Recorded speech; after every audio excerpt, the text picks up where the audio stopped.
All right, welcome back, everybody. Reinventing Up podcast. We actually have two people on tonight that are not Kenny and Kevin. It's Andrew Kimple from Wolf Paw Archery, and also Brendan from also WTF Camo, Whitetail Friends Camo. Not the actual owner, but the son of the owner, correct? Yep, I'm the designer. The So my designer of dad's the the camo. owner and I'm the designer. Yep. Okay, awesome. I know it's been, we're like, well, I want to say middle rut. It's November 13th, so we're like starting to, I'd say the 8th's probably, the heat of the rut here in Ohio usually. And it's been a weird year. Like I'm seeing a lot of big deer fall in Ohio, but, the target buck I was after, I think was hitting the shoulder possibly. I don't know if it was recovered or not. Other than him, I haven't seen a whole lot. My girlfriend shot a nice doe about 2 weeks ago, so we got her processed into trail and venison, ground venison. But really like around my area, it's been weird. It's been kind of cool. It hasn't been real hot.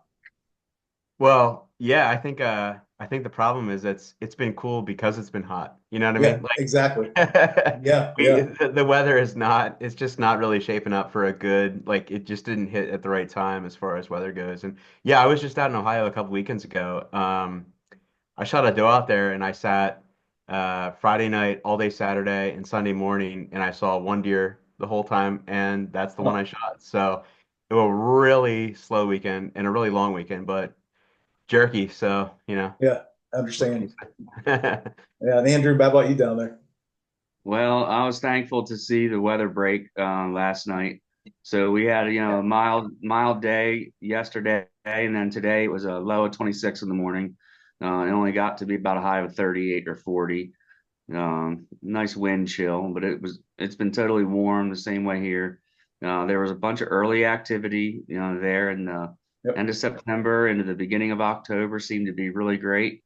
Um, Even have videos friends sent me of does being bred at the end of September in his yard, which is very interesting. So maybe that has something to do with maybe something that's going on with the weather and just the deer rut this year where it's a little different like that. Um, but I wasn't able to get on my target buck yet. Someone did send me a picture this morning asking me if that was one of the deer that was I was after, and apparently it got poached a couple nights ago. That's too bad. So that's what's going on here. It's been a couple four long sits and nothing yet. Yeah, I know it's hard to have years like this, and again, congratulations to all the people out there. I've seen a really large number of big deer, from Ohio and the surrounding states here, Michigan, and so forth, being taken. And of course, Ohio just consistently is producing some slobs. Like every recent year, it seems like the deer are just incredible coming out of the state. So that's awesome to see. But like I said, it's been the same way for me, guys. It's been kind of it got real cold for like a day or two there, like after Halloween saw a lot of deer coming out in the morning. It was really cold, and then it got real hot during the day, and it just kind of like changed from in my perspective of the way the rut ran this year. There was no real hard action days. Usually, like the 5th or the 8th or somewhere in there, you see them just pounding all day long, and they just weren't really totally doing that, at least in my area here of Ohio. But obviously, you're able to get out and take a dose still, like you said. It's nice to get out, Brennan, and harvest some jerky and get some deer in the ground and have the freezer filled. So at the end of the day, it is what it's about. Even though you look forward to this time of year, it's like our Christmas is bow hunter, so to speak, and the World Series of bow hunting this time of year. But it's unfortunate that you don't see what you want to see, but that's also deer hunting. So I think I've gotten to the point where I've been also so busy that I just haven't a chance to get out and hunt a lot. Also put the hours in that I know I should be out there, putting the hours into. So it's one of those things that happens. But I know moving into the Whitetail Francis camo, obviously, this is a real different type of camo. A lot of people might want to know and kind of the background history on this and development of it. You said you designed it, and so I think my interest is always going to be like where did this design come from and the why. Yeah, so it honestly started uh years and years and years ago. I mean, we're talking like I don't know, maybe 8 years ago or whatever. My dad came to me and he was just kind of like, I think the camo industry is due for a change. And it actually came from I think he was at Cabela's and he was like Okay. on the second floor looking down and he said everything just looked the same. And he's like, I think we're just due for something different, and I think that we can like kind of reset the industry a little bit. And so I said, well, what are you thinking? And he said, well, I think we need something that just not only looks different than anything else, but also functions differently than anything else. And that's kind of where this camo came from. It was just, and I'll be honest, it was an absolute pain to design it because he had this idea, which it's kind of like, hey, can you reinvent the wheel, but with no direction? You know what I mean? And Right. so it's like, Right. hey, like let's do something completely different that's based on the way that deer see, but I don't really have much direction for you other than to just like go get it, you know? And I'm like, all right, we can do this. And so I spent years like researching the way that deer see, learning all about like everything, top to bottom, but you name it, I know it as far as the way that deer see. So that's kind of where it started. And then it was from there, it was okay, let me do this pattern design, this pattern design, this pattern design. And every time I'd reach back out to him and I'd say, what do you think about this? And he's like, that's not it, that's not it. And to be honest, I got like frustrated multiple times, Sure. and to Yeah. the point where I would, I'd take some breaks and we'd say, let's cool on this for a little bit. Let's see where we can go. I'd get back into it. And finally, after a while, I just had this kind of like an epiphany, right? And it's like, all right, I think what we need to do more than anything is to do like a silhouette breakup type pattern, right? And that's the direction that we went with this. And the way that deer see, they see with dichromatic vision, which is like a color blindness, right? So we kind of all know deer are colorblind. And we also know that they have almost like a 310 degree, uh, like they can see like 310 Like a degrees. like a field of vision. Yeah. Right, exactly, field of vision. So that said, they have as their vision comes more towards the front, they almost have this like a binocular vision a little bit that allows them to like see a little bit better. So they can pick up vision like it's nobody's business. And we've all been there. We've all, you make one little movement and all of a sudden the deer snaps and looks at you, Yeah. right? And Absolutely. it's like, so how can we beat that? Because that's where people get picked off is they get caught moving, they get caught being a silhouette in a tree, and a deer looks up at you, and it's kind of like that you know, that oh crap moment. Yeah. And Absolutely. uh, and most of the time, people get busted. And so I was like, how can we beat that? And it was kind of this. It was a mix of things, right? And at the end of the day, like nature is geometry when it's broken down into its simplest form, it's geometric. So I kind of leaned into that and I created this. It's a geometric pattern, but it's kind of a larger scale.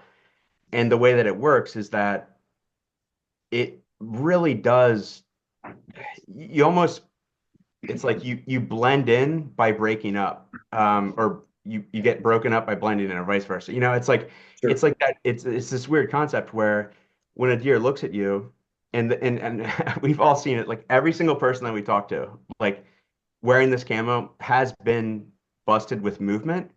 But the biggest thing that you hear that people say is when that deer locks onto you, then with their like binocular vision, when they're really keyed in on you, that's like our differentiator, right? That's what sets us apart from everything else because Absolutely. they look at you and they really truly cannot pick out what you are. They have no idea. They can't identify that silhouette. And that's the thing. It's kind of getting back. It's like we just talked before you started this recording about how I was just hunting tonight and there were like track hose moving around 70 yards in front of me and stuff. And it was this whole debacle. But deer don't really worry about that kind of stuff in the same way that they don't really worry about cars Right. or field equipment or machinery because they're not really it's They're deer not are danger. like They know. exactly they know. And so their whole like a deer's whole thing is that they're just built to detect predators, right? And so by kind of beating that and by breaking up that silhouette, and not they just truly, even if they can see that there's something up there in the tree, as far as they know, it's just some weird geometric anomaly, that's going on up there in the tree, and the silhouette's all broken up, and they like just they everyone says they look right through you. They I really think cannot pick you out, and one that's how it works. thing with this camo, like one thing I really like, I can see the shirt or that jacket hanging behind me, Andrew. Is that a jacket back there? It is. That's one of the camo jackets. Okay. And Oh you yeah. can see that what Brandon is talking about, the open geometrical pattern. It really has a depth to it, and the different shapes, along with the opposing color polka dots in different areas, as I might call them. Yeah. It's really interesting because I started painting my face like this years ago, and once I did that, I noticed that they couldn't pick out the features on my face. Mhm. But this certain camo I was wearing for years, uh, it was excellent on the ground. Right. However, once I got in the tree, it didn't work so great. I realized that it just didn't break my silhouette. And if you see a picture of this and that particular camo side by side in the woods, on the ground, and then versus in the tree, the other camo creates a vertical silhouette. And that's one thing that WTF defeated there. And I can my testimony to that was last year after partnering with Tim and then being in the woods for the first day, um, doing a scrape and a grunt sequence on the way to the stand as the sun rose. By the time I got my bow up in the stand, there was a massive buck at the base of the tree. Startled me. I thought it was a bear coming into the way he was smelling the ground. But at 4 yards at the base of the tree, as I fumbled around and tried to get the same this little camera octopus that hold my cell phone, because Yeah. that's all I had at the time. Yeah. Try to get it on my arm. 3 or 4 different times, this massive 165-inch mature buck looked up at me as I made different noises and movements, and even flicked my fletchings one time. But after that third time, he gave up and reached down and just ate an acorn. And of course, my heart was beating out of my chest as it's twilight, and I can automatically see, as the sun rose out in the field and shone into the woods where it gave a little bit more light, that he was indeed a mature buck. And the fact that I got busted moving several different times and made noise And he when didn't bust. he could clearly focus on me. Yeah. It was at that fourth time I was able to stand up as he stood there. Didn't get a shot off until he went way behind the tree. Unfortunately, he started to move at that point. But even as I stood up, that little bit of movement, he didn't even look up that time. He just, turned around and kind of walked behind the tree, and it was That's awesome. amazing. Well, I know that there's Absolutely. two points I think that you guys made that are great. And I want to get right into kind of expand upon. Number one, the field of vision of a whitetail, but being an animal of prey. You look around the world, animals of prey have their eyes set mostly on the side instead of forward. The animals that are predators have the binocular vision. The eyes are more straight out in front of them to identify what they're going after. And I think as whitetail hunters, we often forget, like, that deer is walking broadside, it's going to see you. Like, if you move, if you're standing up, like, it's going to absolutely catch movement if you're going to stand up and that sort of thing. So I think that's number one. To anyone out there, it's an archery hunter, you'll find that if that deer is not looking down, basically, I don't want to see the eyes at all. So when I'm making a motion, like when I'm trying to get position for a shot or move a piece of equipment, I'm actually intentionally not watching what I'm doing. I'm doing it by feel, a sort of emotion. I'm watching that deer. I'm watching its body to make sure the eyes are nowhere near up or to the side because of that field of vision. And number two, I think the blob effect. You know what you said, Brendan, with breaking up the pattern with a light in the background. I think there's so many camo patterns out there. And again, this is not a camo bashing program tonight. Talk about Absolutely. how brands are Many back. are good.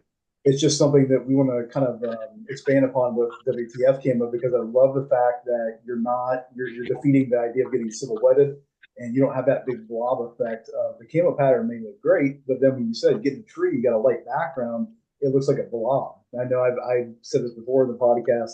When I see the first thing I do when I see a mature buck is I immediately stand up and get against the tree, because I do not want silhouetted, because I've been busted so many times by big mature deer seeing a blob hanging out in the tree stand.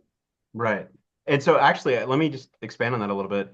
That's where saddle hunting has really become big for us as well. And Makes sense. we didn't we didn't create this camo exclusively for saddle hunters, Mhm. but as it turns out, like saddle hunters have absolutely like flocked to this because it's the perfect camo to just literally hang off the Yeah, side of a tree, and you don't really need to worry about getting skylined, with the sky behind you, and that's like you said, we're not knocking camos here, but the reality of it is a lot of camos out there are they're just more compact and more like a smaller scale than they need to be. And it gets said all the time. It's camos have been made more for people than for the actual deer, I right? would And agree with that. Yeah, it's just like yeah, in the same way that greens get out of the camos and stuff. Well, deer, that's it.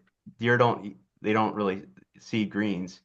And so like it's kind of a moot point. And that's really what we're trying to do here is just beat them, beat deer in every way possible, so that whether it's the silhouette, whether you're whether you're skyline, whatever it is, if you move, and like I said before, you're gonna get picked off, like just with movement, because that's the reality of it. But it's like if you can, whatever you can do to give yourself an edge, like in the game when you're out there, we absolutely. all do it, right? It Yeah, doesn't matter what it is. I mean, yeah. the best scent spray in the market, this, that, whatever.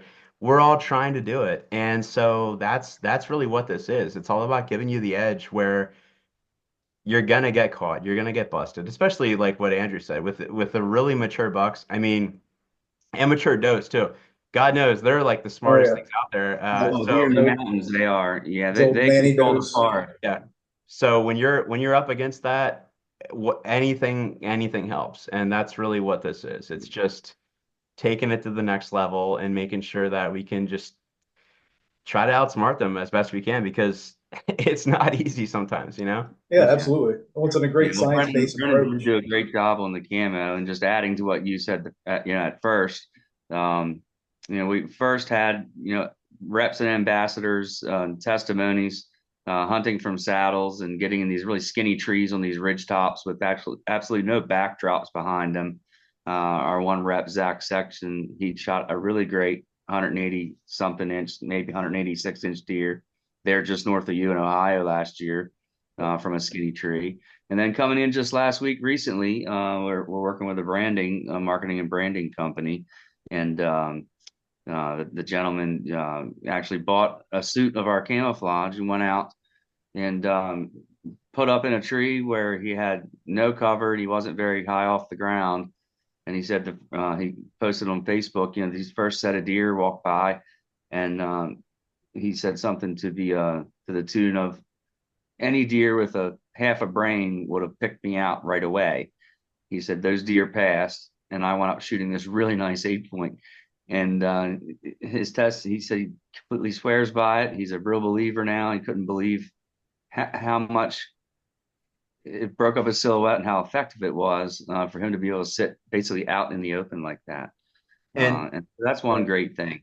and Andrew, just to elaborate on that a little bit. So he actually that buck caught him off guard a little bit when he was out there, and all of a sudden he saw it, and sure enough, it picked him out. The movement that he was looking around and everything, and he was able to stand up, Actually, stand up grab his and bow, and draw in the deer while I was looking in his direction, and That's he and he, crazy. and he still I was stuck. going to add That's that. Yeah, crazy. Yeah. Huh. that was one great thing, is because, I've been able to do that in the past before, but, you really have to be drawing at the same time. You have to be yawning at the deer, almost growling at him, almost to confuse the animal. But once I stood up last year without any of that, after being picked off a couple different times from 4 yards and only 11 feet up in the tree, and hearing the other gentleman's testimony, it was great to It's see That's the, cool. some- that's what I very mean? cool. Well, I think the idea of having such an advantage here with it is such a different design, and obviously, I know where you're going with this, Brendan, because like when you come out in the market with such a radical different design as what we have with the closed broadhead as well, you have to explain to people like what the why. Why would you want to use this product, and what does it do differently than anything else in the market? And the same thing with this camo, you have to explain to people like why are the geometric patterns so big compared to these small pattern other camos, and they're real dense, like you said, compared to your light backgrounds. But I would say, like, for me, I like to look at your camo as I'm sitting in the tree stand, and we've all done this. You're seeing the light come through the branches, and it's a little breezy, and there's some leaves on still, and the light, everything's playing together. The light's bouncing, the branches are moving, the leaves are moving, and it creates this 3D depth effect that your camo does that I think obviously does distract and preoccupy the deer into thinking there's nothing in front of them. So I can see where that would work with this WTF camo. Yeah, and honestly, to that point, what you were just saying there is probably our biggest challenge right now, and a challenge that we've been overcoming, which it was you bring a camo that's so different to the Mm-hmm. market, and naturally it's like, why would I spend money on this when I already have a camo outfit? And of Mm-hmm. course, that's an uphill climb for us. Like we knew that coming into this, but what's so cool is we have all of these brand ambassadors, all of these field reps, and all of this just an amazing customer base now where we don't even need to really do marketing for ourselves for the most part at this point because everyone just sends Word of us all mouth. of these awesome pictures. Yeah, And word of it's Yeah, just mouth. like, check great this out, testimony. listen to Yeah, this story, and it's incredible. I mean, if you go to our Facebook page, it's just WTF Camo on our Facebook page. You'll see it for yourself. Like it is just one after another every single day of just people going out and just absolutely crushing it. And I'll be honest, even as the designer, I knew that the science was there and I knew the concept was there, but I was like, God, I hope this works. You know, Yeah, you do. like Yeah, I understand that. because you put out the money Absolutely. then and you make it and it's just Yeah. like, man, like everything should be there and it's got to work. And the first year that we had it out, absolutely crushed my expectations. Like I was like the happiest person in the world. I couldn't believe it. And like what Andrew said, I mean, it's just been nonstop from everybody. So couldn't be well, it's happy. really picked up. Yeah, it's really picked up. We're really excited to get our the second order. Yep. Second purchase order is coming at the end of December, beginning of January. Hopefully, just in time for the big shows. Yep. We, Brendan, you have done such a incredible job on everything. We're excited to actually release the women's cut apparel and some Okay. lighter weight apparel are Yeah. coming in January for the guys down south and out in Texas and places like that, and where it's a little warm.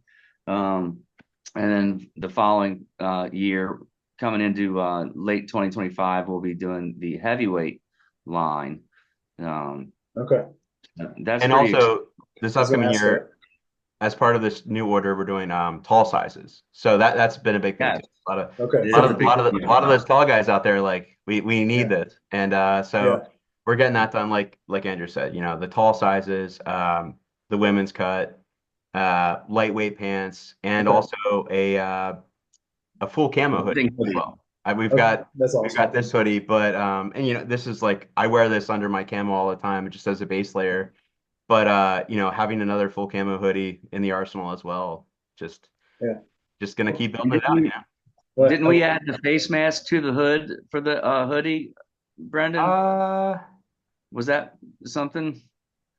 That's a Couldn't good remember question. what I'm was not different sure. about the hoodie. There's something a little different about the hoodie, the hunting hoodie, I thought. I'd have to ask my dad about that. Apologies. Not totally sure. I know in our jacket, it's cool. Like our jacket, there's a lot of features in the jacket, and actually, our all of our clothing in general. Not only did we obviously want to create like the best camo, but then we were like, all right, as archery hunters and rifle hunters as well, like just hunters of whatever, it's like we all know what we want in a camo outfit when we go out, and the biggest thing is comfort, obviously. So when we created this, I mean, we spent It is very comfortable. we spent a lot of It time. is like wearing your pajamas into the It woods for is, the first it time. is You don't have to 100%. break it in, and that's it has awesome. quite a streamlined cut to it. It's a very nice fit. The way the sleeves taper down into our elastic and Yep. spandex cuff really keeps. You don't have to wear if you're a traditional archer. uh, Forget the arm guard. Just leave that stinky, bulky thing home because the jacket really tapers down nicely into your wrist and then into the glove. It's just really great. The perfect amount of stretch, got a great sideways stretch to it. It gives you a really good range of movement. You never get bound up, even if you have a bunch of layers on underneath. And And it's very quiet too, and that was another thing I was too. going to ask that actually. I was going to Comfort, ask you. and it doesn't make a noise. Like when you're wearing it. it's the quietest hunting fabric I've ever worn. I know I've had the opportunity, coming in and discovering WTF Camo. It's been an awesome talking to you folks about how you develop this because I love the science-based approach. I've been fortunate to wear a lot of different brands of camo, hunting in different environments around the world, different animals, and there are certain camos that work in certain areas and others don't work as well. But what I like about this is like if you're waterfowl hunting, I would say like if you're in reeds and grass, waterfowl I hunting, have. it'd be right, great for breaking Absolutely, yeah. breaking up It S. does. Kind of a Yeah, universal. It's truly all terrain. You can, and it's funny when you say that because when we I can have go ahead, Andrew. success. All the hunters have had success so far: turkeys, ducks, Mhm. geese, I can see that. canines, coyotes, bear. So far, it's been unstoppable and works effectively on all the different types of game. Okay, okay. And I like that Brendan mentioned noise because I am huge on the shush. You guys know what I'm talking about? Oh yeah, As an archer, you got to draw Yeah, back. The there's worst thing no in the show. world. switch. Well, the thing is, in a store, when people are trying on camo and they're doing this, they don't hear the decibel ratings, high enough. It's the level there is high enough you don't hear it. But then when you're in the dead silent woods and you got to draw back, you get that shush. And I can't do that with a lot of camo because I won't even buy it or wear it because I cannot be out in the woods and do this, and then there's a 34 decibel, 40 decibel noise going on when you try to draw. So I think that's So great. so real quick, it's just going back to like the all terrain aspect of it, right? And just something that like I want to just touch on briefly because I think this is like pretty cool. But after I made all those like iterations of the camo like early on and presented like a lot of different variations to my dad, he, it was like shot down, shot down, shot down. And then finally I got to this point where I was like, all right, this is the one. And I made this, I basically made like a presentation for him. And I put, at the time, obviously we didn't have the apparel made yet. So I had to like Photoshop it. And so I took all of these different settings, right? Like, just rocky settings, woodland settings, like in trees, like whatever, you name it, just a whole bunch of random places. And the one slide it was even like it even works on Mars. And it was like like it was like an actual like a landscape of Mars or whatever. And in each one there was a guy wearing the camo, and I had laid a filter over top of it. It's called protanopia, which is how deer see. It's like that red green color blindness. And so I presented each slide to him, and I said, here he is in this one, here he is in this one, here he is in this one. And he said, "Oh my God, like this is like the real deal." And we got to the end, and I was like, "Are you are you down with this?" You And he's like, good? "Yeah, this looks great." And I said, "All right, that's awesome, man. Well, so how many people did you see in each slide?" And then it was like that moment, right? So in each slide, not only did I have a guy standing like front and center that you're looking at, like that you're looking Your for, eye but I catches. also had two guys off to the sides, That's like in cool. different areas. He didn't see any of those people in any of those slides. And it just That goes is to show you awesome. that if you're not looking for like if you're not looking for it, you don't see it. And that's human vision where we're like actively looking that we know we're supposed to be looking for something. And even then he didn't see it. So Wow, that was kind of the kickstart of it. It's like, all right, this is the real deal. that's really really cool. I know I appreciate, just like I said before, the scientific approach, the engineering approach you took to starting with the problem, like an engineering perspective. You start with the problem and brainstorm it, and you said, hey, let's dynamically change how we approach this and approach it from a deer perspective and not what looks great to the human's eye, because what looks great to the human's eye, this idea of a Relevant. blob and a high def greens and the foliage looks great to our normal seeing human eyes, but then when you look at your pattern, you can see the geometric figures, and for a minute you go, well, why would the geometric figures, improve the ability to camouflage in woods? But it obviously does, because you can tell just looking at the shadows and, like I said, light that's hitting branches and leaves out there. It does make sense exactly why you designed it the way you did. Well, absolutely. Just like you said before, you kind of maybe the leaves still in the trees or some falling with the little wind in the forest. Yeah. I really do think that the geometrical pattern, that open triangular shapes and this and that. I think they really do create a sense of prism for the deer, and almost like Brendan said before, an anomaly. Maybe like the movie Predator, where we looked up in the tree and it was kind of pixelated. Right. And I yeah, think, I was gonna say like visual disequilibrium is what it causes, in my opinion, in the deer, like a visual yeah, disequilibrium. It doesn't know what exactly it's looking at. yeah, I think it really just kind of confuses it enough, um, without alarm, that it has no reason to think otherwise, and it just gives up.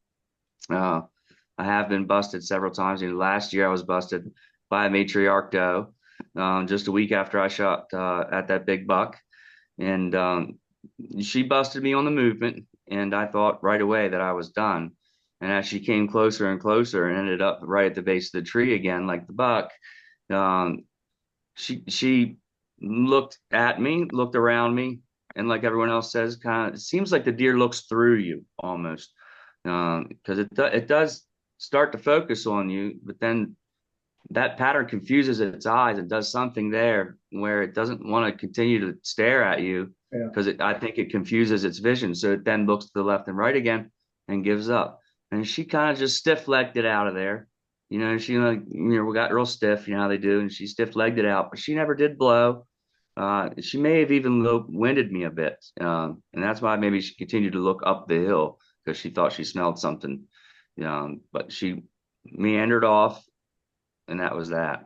well, it's like it also even driving tonight. I was driving it near dusk, and there of course this time of year there's deer out, pet cornfields and bean fields everywhere, and my human eye always notices the blobs. You guys know what I'm talking about? So when I want to see deer in the field when I'm driving at night, I'm looking for a blob, and I think in respect that's probably what they're looking for when they see us too, is that blob. And like you said, Brendan, any other camo design doesn't quite take in this idea of the backlight, the sky, the movement, the depth a field sometimes like yours does. That's really cool.